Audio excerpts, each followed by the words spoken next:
Salut toi qui regarde. Comme tu as pu lire dans la description aujourd'hui, on va préparer des raviolis de fromage frais avec un genre de pistou de courgettes. Voici les ingrédients pour 30 ravioles. Dans un premier temps, on va préparer notre pâte à raviolis. Pour cela, mélange les jaunes d'œufs, l'eau, une pincée de sel et l'huile d'olive. Forme un puits au centre de la farine et viens progressivement mélanger le tout.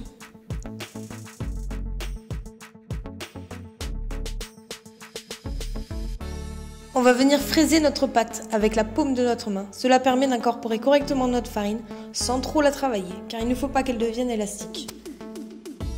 Après cette étape, on va venir faire une boule qu'on viendra diviser en 3 pâtons recouverts de papier film et direction le frigidaire pendant 30 minutes. Bon à savoir, grâce à notre film, on préserve l'humidité et donc on évite le dessèchement. Mais aussi et surtout, la pâte va se reposer et sera plus facile à étaler par la suite. Pour certaines pâtes, cela les aide aussi à éviter qu'elles soient élastiques. Pendant ce temps, nous allons préparer notre pistou, qui ne ressemble pas trop à un pistou d'ailleurs. Mais c'est pas grave. Lavez et taillez les extrémités de votre courgette. Pour cette recette, on va garder que le vert, mais pensez bien à garder vos cœurs, ils pourront toujours être réutilisés avec une poêlée de légumes.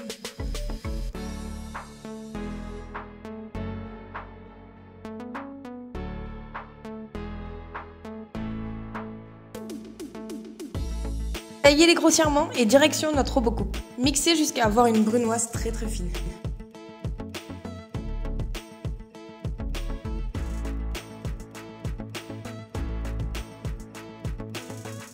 Certaines courgettes rentrent de l'eau après cette étape, alors on va venir les égoutter le temps de préparer notre farce à raviolis.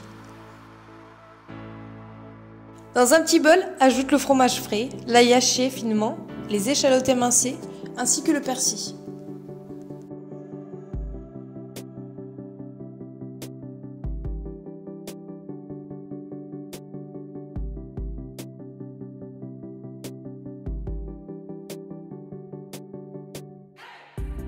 On va venir prélever 2 zestes de citron jaune. Pense à enlever le zeste, c'est la partie blanchâtre qui protège la pulpe.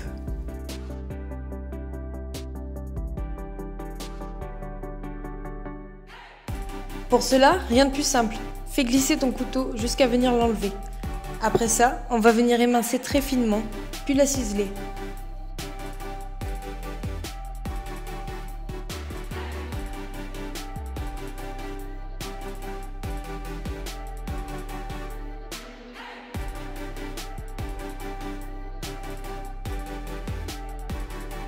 Avec la moitié du citron jaune, ajoute un petit peu de jus.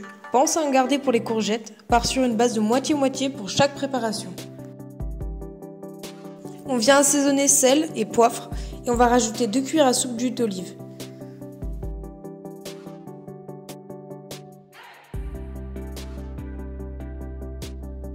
Mélange et réserve-le dans une poche à douille au frigo. Revenons à notre pistou. Dans une poêle chaude, ajoute un petit peu d'huile de tournesol et 2-3 morceaux de beurre.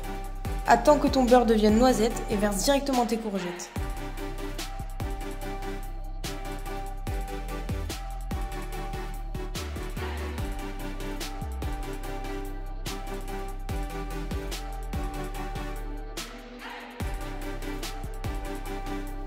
Déglace avec le restant de jus de citron. Assaisonne avec un peu de sel, un peu de poivre et on va venir faire cuire pendant quelques minutes.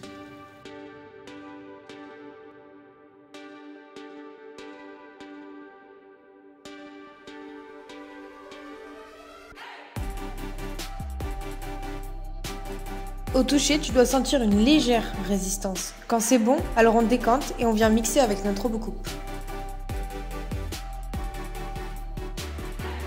D'ailleurs, j'ai oublié de vous montrer, mais j'ai rajouté 30 g d'huile d'olive pendant que ma préparation mixait.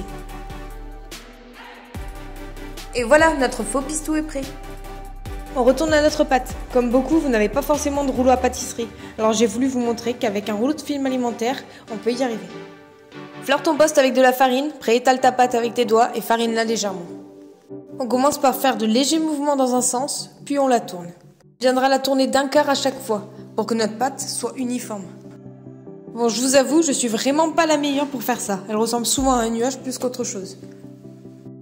Après quelques tours, ajoute tes feuilles de persil. Bon à savoir, tu peux reproduire la même chose avec des fleurs comestibles ou toute autre plante. On vient refermer notre pâte et on va continuer de l'étaler jusqu'à ce que l'on obtienne une fine pâte.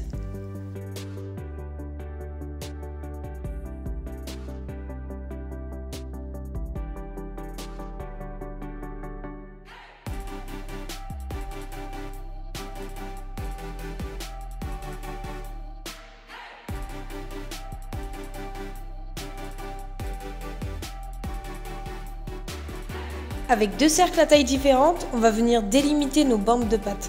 Prévoyez toujours un peu plus large.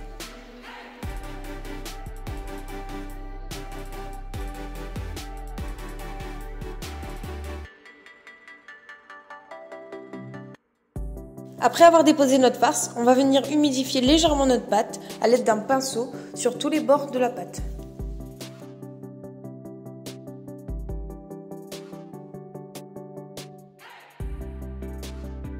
Après avoir recouvert d'une deuxième bande, utilise à l'envers ton plus petit cercle et viens faire une légère pression.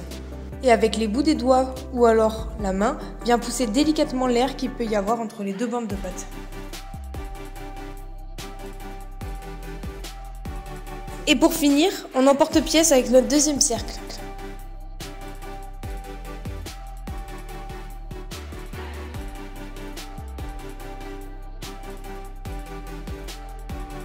Pour les 2 derniers pâtons, j'ai rajouté beaucoup plus de persil et le résultat était encore plus satisfaisant.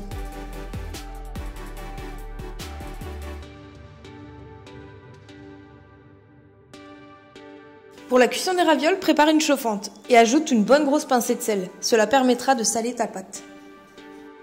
Et on est parti pour 4 minutes de cuisson. Attention, il est important que l'eau goûte toujours.